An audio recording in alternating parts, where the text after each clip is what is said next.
Assalamualaikum warahmatullahi wabarakatuh. Perkenalkan, saya Diah Rukmini, dosen tetap Program Studi Ilmu Komunikasi Fakultas Humaniora Universitas Darussalam Gontor. Puji syukur kehadirat Allah Subhanahu wa Ta'ala. Pada kesempatan ini saya akan menyampaikan pernyataan diri dosen dalam unjuk kerja Tridharma Perguruan Tinggi atau PDD UKT PT tahun 2026 sebagai bagian dari portofolio sertifikasi dosen. Video ini menggambarkan implementasi kompetensi pedagogik, profesional, sosial, dan kepribadian yang saya terapkan dalam melaksanakan proses pembelajaran pada mata kuliah yang sesuai dengan bidang kepakaran saya, yaitu jurnalistik. Sebagai dosen yang memiliki kepakaran di bidang jurnalistik, saya meyakini bahwa proses pembelajaran tidak hanya berorientasi pada transfer pengetahuan saja, tetapi juga harus mampu membangun karakter, keterampilan, profesional, kemampuan berpikir kritis, serta integritas mahasiswa sebagai calon insan komunikasi yang bertanggung jawab. Pada kesempatan ini saya akan memaparkan pelaksanaan pembelajaran pada mata kuliah dasar-dasar jurnalistik yang merupakan mata kuliah wajib Program Studi Ilmu Komunikasi berbobot 2 SKS pada semester pertama. Mata kuliah ini saya ampu sesuai dengan bidang kepakaran saya di bidang jurnalistik. Mata kuliah dasar-dasar jurnalistik dirancang untuk memberikan landasan konseptual sekaligus keterampilan dasar kepada mahasiswa dalam memahami dunia jurnalistik. Pembelajaran mencakup proses pencarian informasi, pengumpulan data, pengolahan fakta, penulisan berita, hingga penyebarluasan informasi melalui berbagai platform media massa, baik media cetak, radio, televisi, maupun media digital. Selain penguasaan kompetensi jurnalistik, mata kuliah ini juga mengintegrasikan nilai-nilai etika profesi, kode etik jurnalistik, serta nilai-nilai keislaman dan kepesantrenan sebagai karakter khas lulusan Universitas Darussalam Gontor. Capaian pembelajaran mata kuliah disusun berdasarkan pendekatan Outcome Based Education atau OBE dan mengacu pada capaian pembelajaran lulusan program studi yang meliputi 3 aspek utama. Pada aspek sikap, mahasiswa diharapkan mampu menunjukkan tanggung jawab profesionalisme serta menjunjung tinggi nilai agama, moral, etika, dan nilai-nilai kepesantrenan dalam praktik jurnalistik. Pada aspek pengetahuan, mahasiswa mampu memahami konsep, fungsi, dan peran jurnalistik, mengidentifikasi berbagai jenis karya jurnalistik, serta memahami struktur penulisan berita secara benar.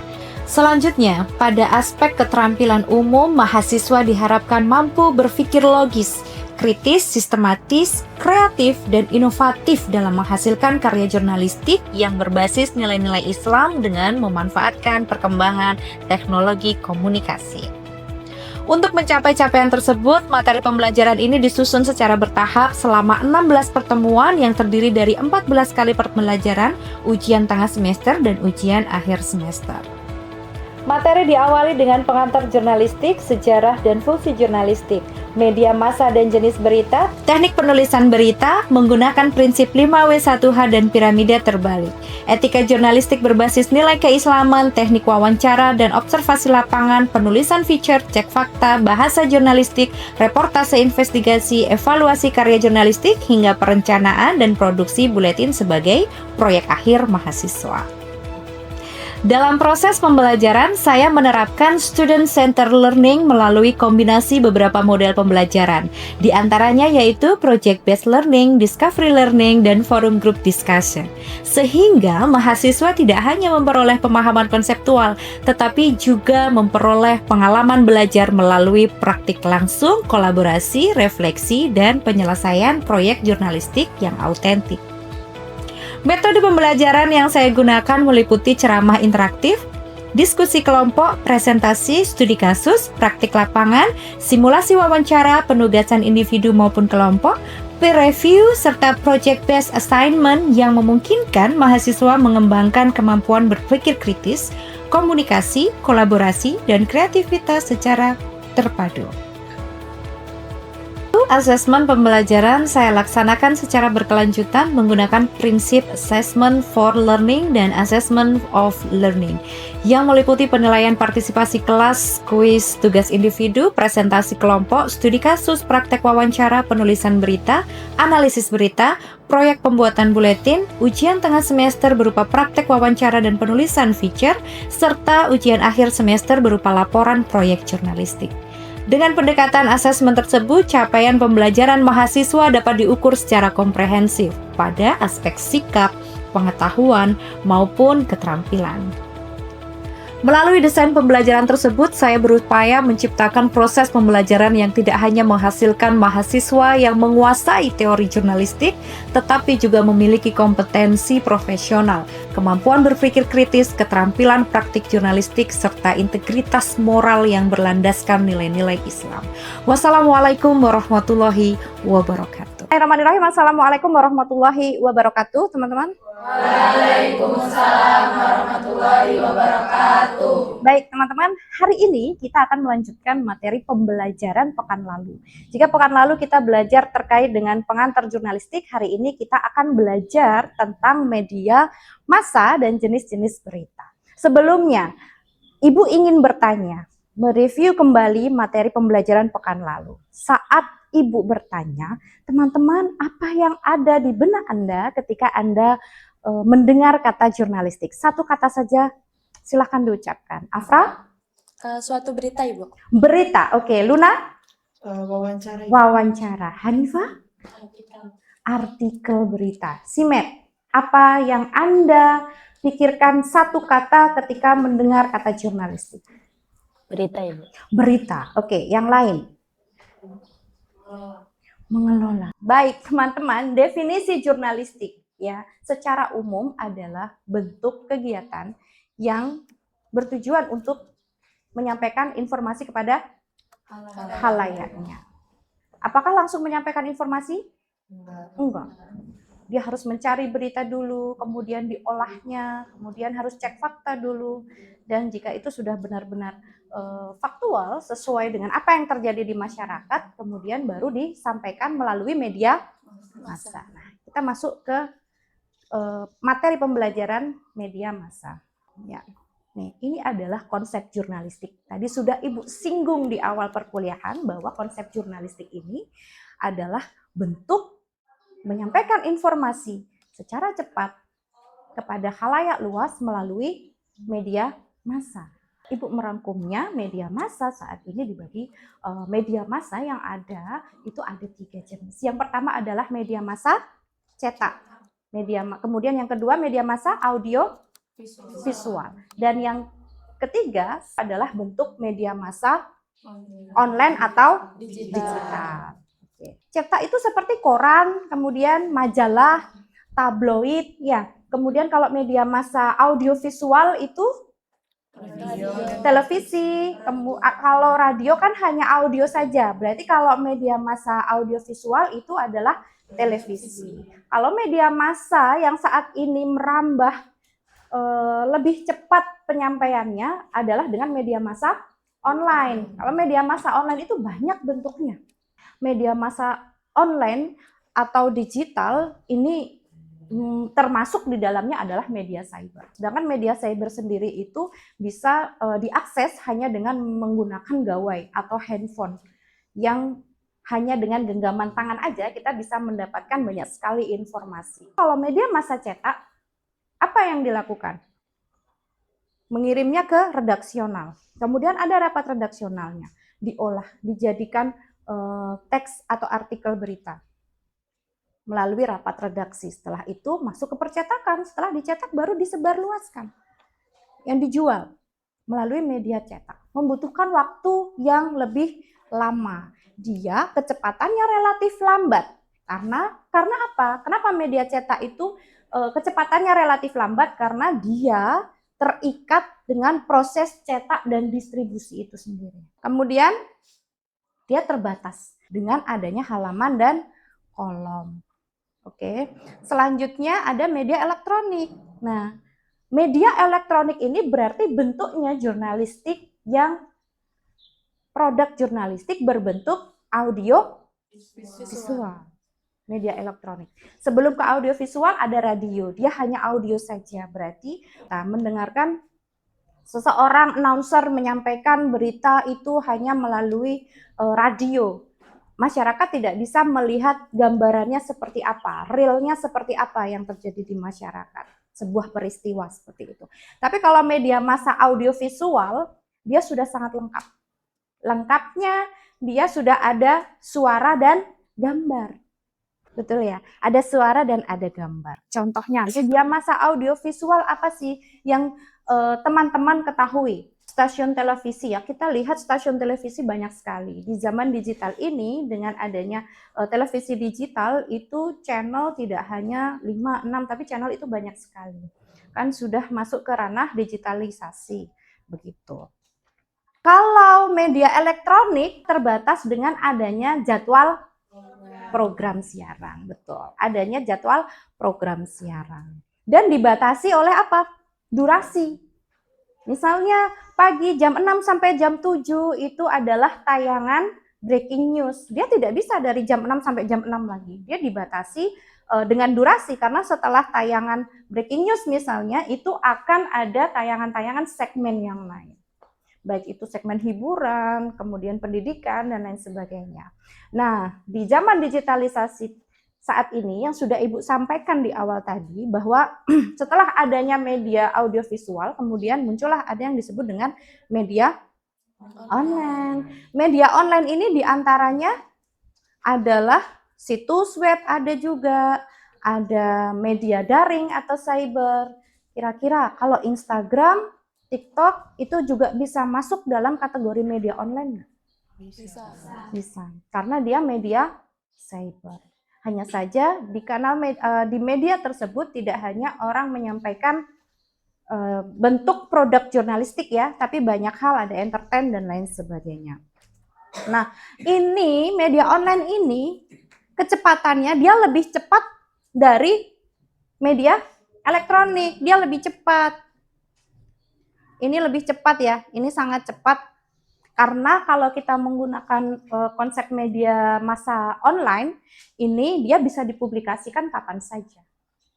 Bisa dipublikasikan kapan saja, tidak terikat harus dia dicetak dulu, tidak terikat dia harus dibatasi dengan waktu siarannya, itu tidak. Prinsip dasar jurnalistik audiovisual.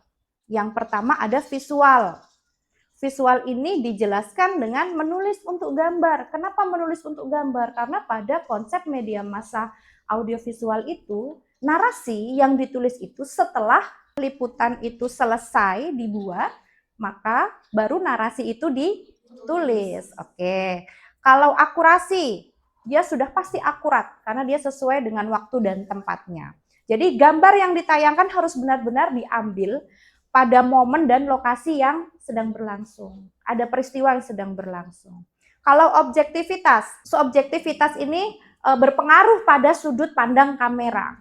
Jadi harus benar-benar netral, tidak boleh mengada-ngada. Karena kalau kita belajar fotografi, teman-teman sudah mendapat mata kuliah fotografi, di situ juga dijelaskan kita mengambil sebuah gambar melalui kamera di posisi-posisi tertentu, di angle-angle tertentu itu akan ada maknanya tersendiri. Kalau misalnya nih, yang saya contohkan, yang Ibu contohkan, jangan mengambil sudut pandang yang ekstrim kalau untuk tayangan jurnalis, produk jurnalistik audio visual. Ekstrim itu yang seperti apa, Bu? Ekstrim itu seperti sengaja mengambil dari bawah agar seolah-olah subjek itu menakutkan. Ya, seperti itu ya. Oke, jadi ini tiga hal yang menjadi prinsip dasar jurnalistik audiovisual. Tadi apa saja?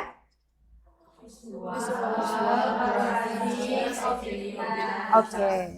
Ada visual, ada akurasi, dan ada objektivitas. Oke. Ini prinsip dasarnya media massa online yang dirangkum menjadi basic 5 prinsip dasar jurnalistik online. Di 5 prinsip dasar jurnalistik online, yang pertama itu ringkas tulisannya. Kemudian dia mampu beradaptasi dengan perkembangan teknologi yang ada saat ini. Jadi saat ini media massa online itu ketika masuk ke dalam reels atau ke dalam algoritma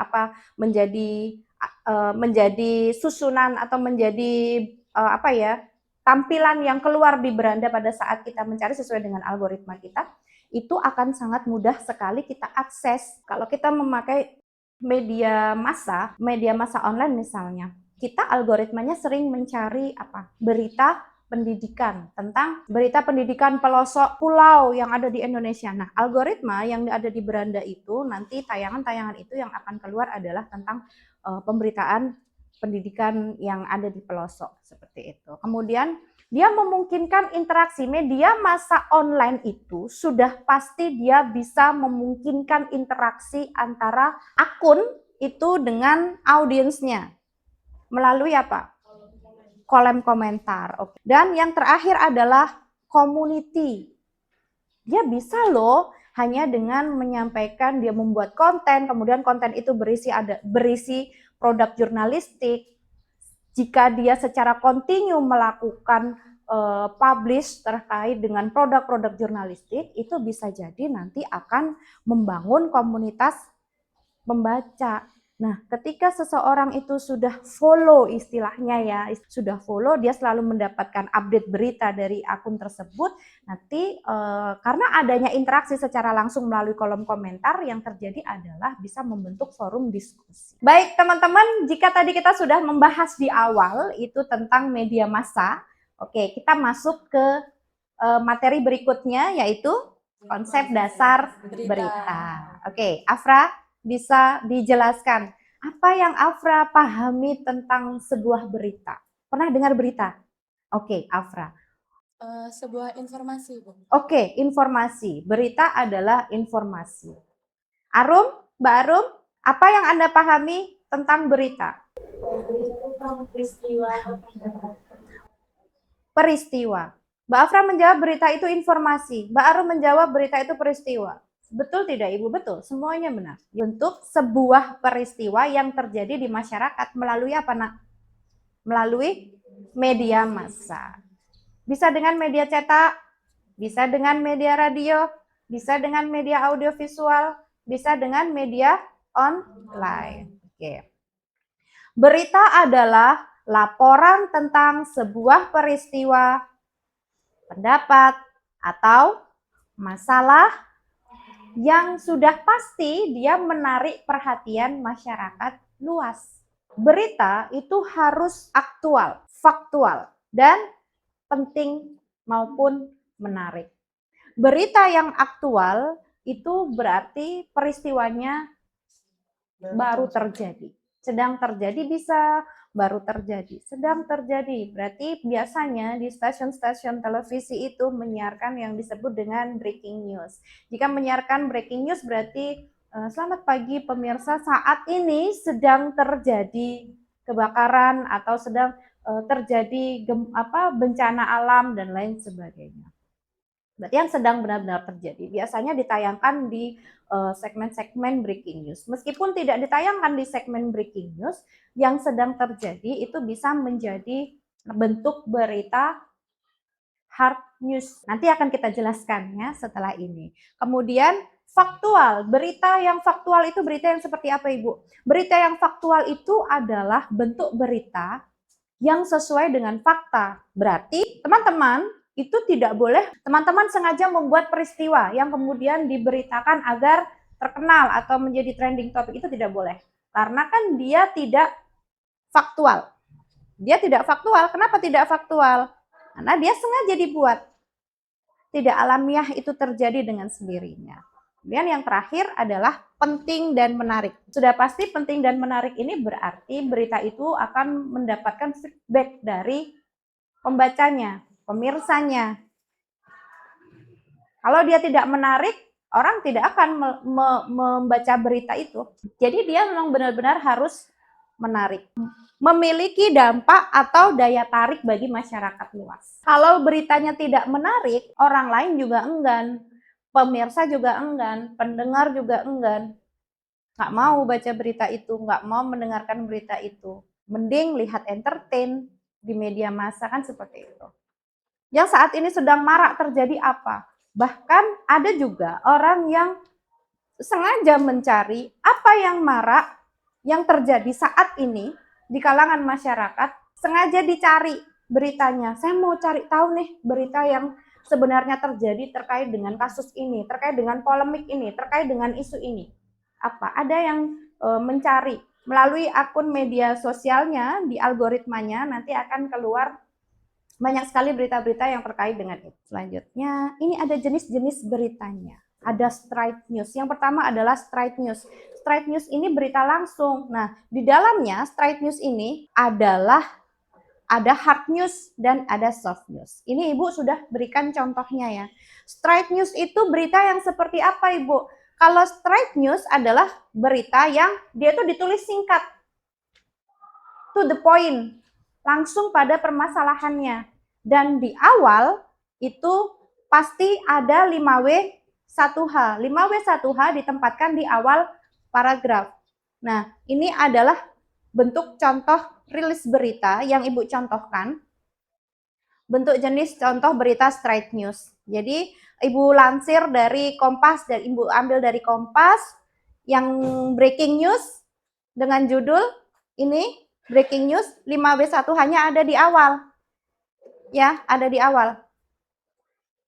Ya, ini adalah bentuk hard news. Kemudian ini soft news-nya. Ini bentuk soft news-nya, Ibu ambil juga contoh dari kompas.co. Berarti kalau straight news di dalamnya ada dua, ada hard news dan ada soft news. Berita straight news itu adalah berita yang dia to the point, langsung, simple, singkat, jelas, padat, 5W1 hanya diletakkan di awal berita, tidak bertele-tele.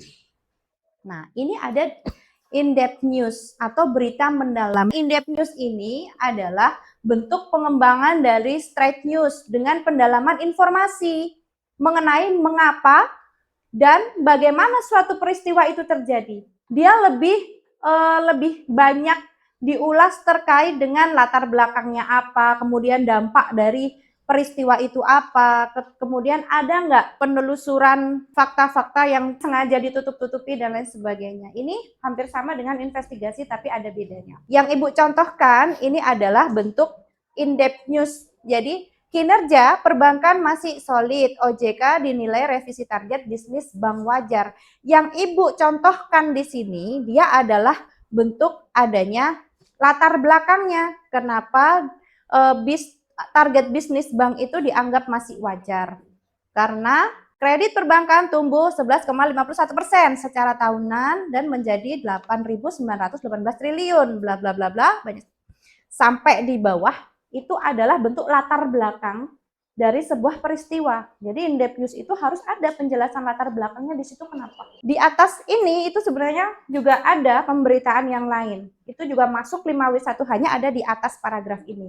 Dan bentuk latar belakang, dampak, fakta-fakta yang terjadi di lapangan itu masuk di bagian setelah 5W1H itu secara rinci. Dan biasanya beritanya tuh panjang karena dia in-depth news. Dia ditulis secara benar-benar rinci. Kalau ini adalah comprehensive news. Comprehensive news itu berita-berita yang produknya adalah bentuknya menggambarkan kronologi terjadinya sebuah peristiwa. Ini Ibu contohkan juga dari Detik ya.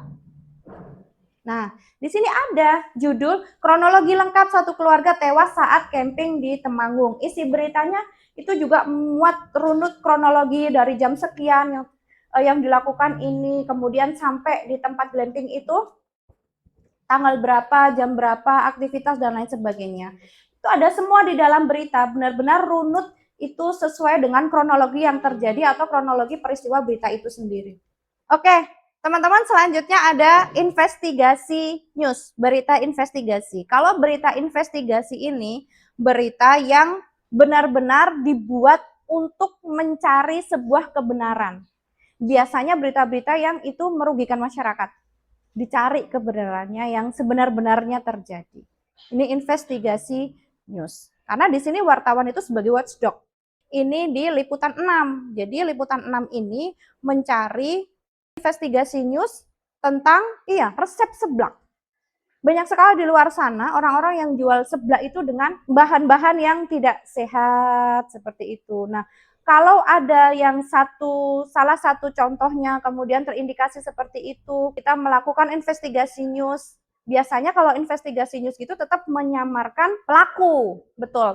Ini tidak bisa kita nyalakan ya, nanti teman-teman akan saya beri materi setelah ini, kemudian dari materi tersebut nanti teman-teman bisa klik sendiri dan melihat sendiri. Baik, teman-teman, yang terakhir adalah jenis berita feature atau editorial. Nah, jenis berita ini itu berita yang paling santai. Kemudian dia tidak mengedepankan 5W1H, tapi dia bentuknya bercerita.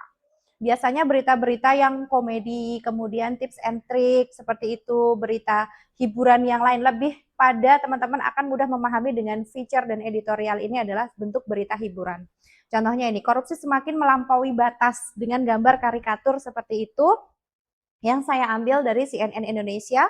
Kemudian isi beritanya tidak fokus pada 5W1H di awal, tapi dia bercerita seperti kalimat seperti ini.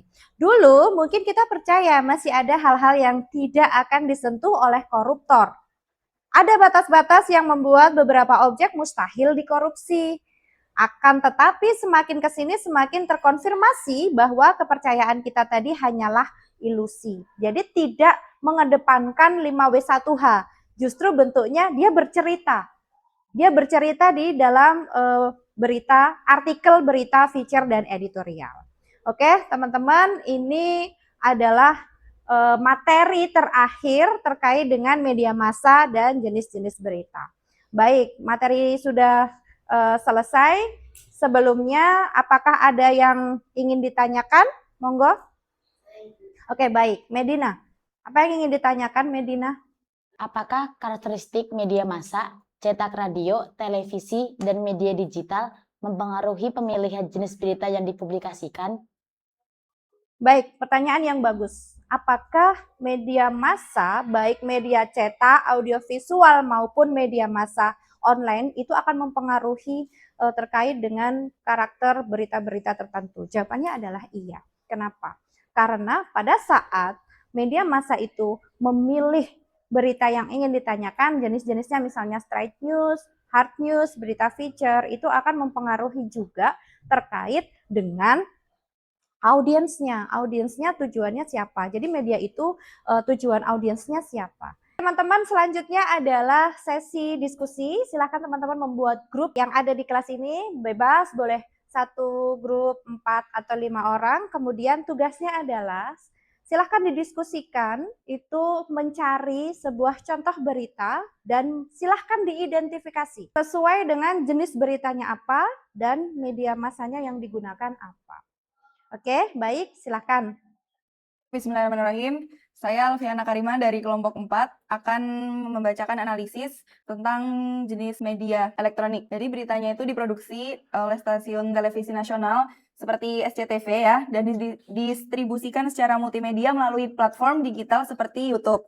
Kemudian media ini mengandalkan kekuatan audio visual, yaitu video konkret, wawancara langsung, dan bukti visual laboratorium sehingga memiliki tingkat kepercayaan. Kemudian berita investigasi.